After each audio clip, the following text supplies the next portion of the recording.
आखिर कैसे खाटू श्याम जी ने दिल्ली में अपने भक्तों को दिए दर्शन? आखिर पीएम मोदी की सुरक्षा में प्रतिदिन कितना रुपया खर्च होता है? और क्या आपको पता है कि एक वकील साहब शादी में नहीं पहुंच पाए, इसलिए दुकानदार पर केस कर दिया? आखिर कैसे एक शख्स ने जाड़े में पेड़ों पर आम उगा दिए? तो गाइस मिलेंगे इन सबके सवालों के जवाब, बस वीडियो को आप लोग अंत तक जरूर देखिएगा।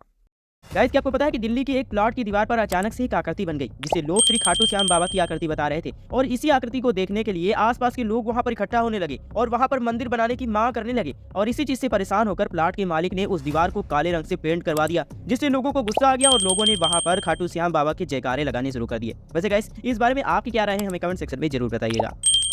जैसा कि आप सभी लोग जानते हो कि प्रधानमंत्री मोदी की सुरक्षा की जिम्मेदारी स्पेशल प्रोटेक्शन ग्रुप यानी कि एसपीजी की होती है। और एसपीजी में पुलिस और पैरामिलिट्री फोर्स के कुछ चुनिंदा जवानों को ही शामिल किया जाता है। और पीएम मोदी की सुरक्षा के लिए उनके काफिले में लगभग 100 जवान, 2 आर्मड गाड़ियां, 9 हाई प्रोफाइल गाड़ियां, एम्बुलेंस और जैमर वाली गाड़ी भी रहती है। इसी कारण 2022-23 में एसपीजी का बजट 385.15 करोड़ था और वही 2023-24 का बजट 433.59 करोड़ का है। यानी कि पीएम मोदी की सुरक्षा में हर दिन 1 करोड़ से भी ज्यादा का खर्च आता है। तो गाइस ये जानकर आपको कैसा लगा, हमें कमेंट सेक्शन में जरूर बताइएगा।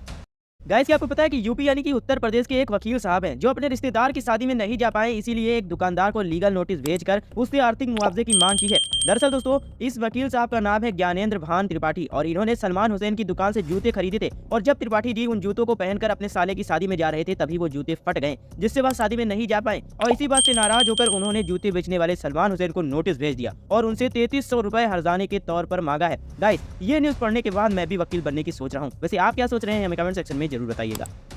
गाइस लखनऊ के एक शख्स हैं जिन्होंने जाड़े में ही पेड़ों पर आम उगा दिए हैं। और इतना ही नहीं, बाजार में मिलने वाली महंगी सब्जियां जैसे कि बैंगन, लहसुन, टमाटर, शिमला मिर्च, फूल गोभी और सभी प्रकार के फल और ड्राई फ्रूट इन्होंने अपने घर पर ही उगा दिए हैं। आलम यह है कि इन्होंने पिछले 31 सालों से ना ही बाजार से कोई सब्जी खरीदी है और ना ही कोई फल। और कमाल की बात तो यह है कि इनके पास कोई खेत भी नहीं है, यह अपने घर के आंगन में ही खेती करते हैं। और इनका नाम है विनोद कुमार पांडे और ये लखनऊ के गोमती नगर में रहते हैं और इनको वेजिटेबल मैन ऑफ लखनऊ के नाम से भी जानते हैं। तो गाइस यह जानकर आपको कैसा लगा, हमें कमेंट सेक्शन में जरूर बताइएगा।